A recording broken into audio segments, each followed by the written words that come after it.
ಸಂಘಕ್ಕೆ ಬರ್ತಾರೆ, ಸ್ವಯಂ ಸೇವಕರಾಗ್ತಾರೆ. ನಿರಂತರವಾಗಿ ಅವರ ಜೀವಮಾನದುದ್ದಕ್ಕೂ ಸ್ವಯಂ ಸೇವಕರಾಗಿ ಸೇವಾ ಕಾರ್ಯದಲ್ಲಿ ತಮ್ಮನ್ನು ತಾವು ತೊಡಗಿಸಿಕೊಳ್ತಾರೆ. ಹೇಗೆ ಸಾಧ್ಯ ಆಗುತ್ತೆ ಸರ್? ಪ್ರಾರಂಭದಲ್ಲೇ ಹೇಳಿದೆ, ಸಮಾಜಕ್ಕೋಸ್ಕರ ತಾನೇನೋ ಕೊಡಬೇಕು ಅನ್ನೋ ಭಾವ ಇದೆಯಲ್ಲ, ಇದು ಆನ್ ಪ್ರಯಾರಿಟಿ. Nation first. ಸಮಾಜಕ್ಕೋಸ್ಕರ ನಾನು, ಸ್ವಂತಕ್ಕೆ ಸ್ವಲ್ಪ, ಸಮಾಜಕ್ಕೆ ಸರ್ವಸ್ವ. ಈ ಭಾವನೆಯನ್ನು ಒಪ್ಪದವರು ಮಾತ್ರ RSS ಅಲ್ಲಿ ಉಳ್ಕೊಳ್ತಾರೆ. ಯಾರಿಗೆ ತನಗೇನೋ ಸಿಗಬೇಕು, ನಾನೇನು RSS ಕೆಲಸ ಮಾಡಿದೆ, ನೀವು ಹೇಳಿದಾಗೆ ನನಗೆ ಕಾರ್ಡ್ ಸಿಗಬೇಕು, ಸರ್ಟಿಫಿಕೇಟ್ ನನಗೆ ಸಿಗಿರಬೇಕು, ಆ ಥರದವ್ರು ಯಾರು ಇಲ್ಲಿ ಉಳ್ಕೊಳ್ಳೋಕ್ಕೆ ಸಾಧ್ಯ ಇಲ್ಲ. ಯಾಕೆಂದ್ರೆ ಈ ಸಂಘಟನೆಯಲ್ಲಿ ಇರ್ತಕ್ಕಂಥ ಒಂದು ದೊಡ್ಡ ಒಂದು ಬೇಸ್ ಲೈನ್ ಏನಂದ್ರೆ ಗಿವಿಂಗ್ ಟು ಅದರ್ಸ್. ಇನ್ನೊಬ್ಬರಿಗೆ ಕೊಡುವಂಥದ್ದು. ಸಮಯ ಇನ್ನೊಬ್ಬರಿಗೆ ಕೊಡಬೇಕಾಗತ್ತೆ. ತಮ್ಮ ಕುಟುಂಬಕ್ಕೋ ಅಥವಾ ತಮ್ಮ ಬಂಧು ಮಿತ್ರ ತನ್ನ ಇಷ್ಟದ ಹವ್ಯಾಸಕ್ಕೋ ಕೊಡುವ ಸಮಯವನ್ನ ಸಮಾಜದ ಕೆಲಸಕ್ಕೆ ಕೊಡಬೇಕಾಗತ್ತೆ. ಹಾಗೆ ಸಮಯ ಕೊಡಬೇಕು, ಪ್ರತಿಭೆಗಳನ್ನು ಕೊಡಬೇಕು, ತಮ್ಮ ಎಲ್ಲವನ್ನೂ ಕೂಡ ಸಮಾಜಕ್ಕೆ ಕೊಡಬೇಕಾಗಿರುತ್ತಲ್ಲ. ಆ ರೀತಿಯ ಕೊಡುವುದರಲ್ಲಿ ಖುಷಿ ಕೊಡುವವರು ಈ ಸಂಘಟನೆಯಲ್ಲಿ ದೀರ್ಘಕಾಲ ಕಾರ್ಯಕರ್ತರಾಗಿ ಉಳ್ಕೊಳ್ತಾರೆ. ಸಮಾಜದಲ್ಲಿ ದೊಡ್ಡ ಪ್ರಮಾಣದಲ್ಲಿ ಆ ರೀತಿಯ ಬಂಧುಗಳು ಬರ್ತಾ ಇದ್ದಾರೆ ಮುಂದೆ ಸಮಾಜದ ಅನೇಕ ಕಡೆಗಳಲ್ಲಿ. ಅವರನ್ನು ತಲುಪಬೇಕಷ್ಟೇ.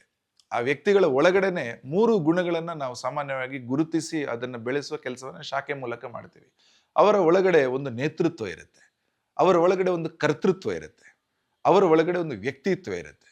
ಆ 3ಅನ್ನ ಕೂಡ ಬೆಳೆಸುವ ಒಂದು ವಾತಾವರಣ ಸಂಘದ ದೃಷ್ಟಿಯಿಂದ ಸಿಗುತ್ತೆ. ಹಾಗಾಗಿ ಅವರಲ್ಲಿರುವ ವ್ಯಕ್ತಿತ್ವ, ಕರ್ತೃತ್ವ, ನೇತೃತ್ವದ ಆಧಾರದ ಮೇಲೆ ಅವರು ದೀರ್ಘಕಾಲ ಸಂಘಟನೆಯ ಕೆಲಸವನ್ನ ಅವರು ಮಾಡ್ತಾರೆ. ಇಡೀ ದೇಶದಲ್ಲಿ ಮಾಡ್ತಾರೆ. ಯಾವುದೇ ಪ್ರತಿಫಲದ ಅಪೇಕ್ಷೆ ಇಲ್ಲದೆ ಅವರು ಮಾಡ್ತಾರೆ. ಇನ್ನು ಒಂದು ಶಾಖೆಗೆ ಒಬ್ಬ ಸ್ವಯಂ ಸೇವಕರಾಗಿ ಬಂದಂಥವರು ಅಲ್ಲಿ ತಮ್ಮ ವ್ಯಕ್ತಿತ್ವದ ನಿರ್ಮಾಣವನ್ನ ಮಾಡಿಕೊಂಡು ಈ ದೇಶದಲ್ಲಿ ಅತ್ಯಂತ ಎತ್ತರದ ಹುದ್ದೆಗೂ ಕೂಡ ತಲುಪಿದ್ದಾರೆ. ಈ ದೇಶದ ಪ್ರಧಾನಿಗಳಾಗಿದ್ದಾರೆ, ಈ ದೇಶದ ರಾಷ್ಟ್ರಪತಿಗಳಾಗಿದ್ದಾರೆ. ಹೇಗೆ ಸರ್ ಇದು? ಪ್ರಧಾನಿ ಆಗಬೇಕು ಅನ್ನುವಂಥದ್ದೇ ಸಂಘದ ಸ್ವಯಂ ಸೇವಕರ ಉದ್ದೇಶ ಅಲ್ಲ.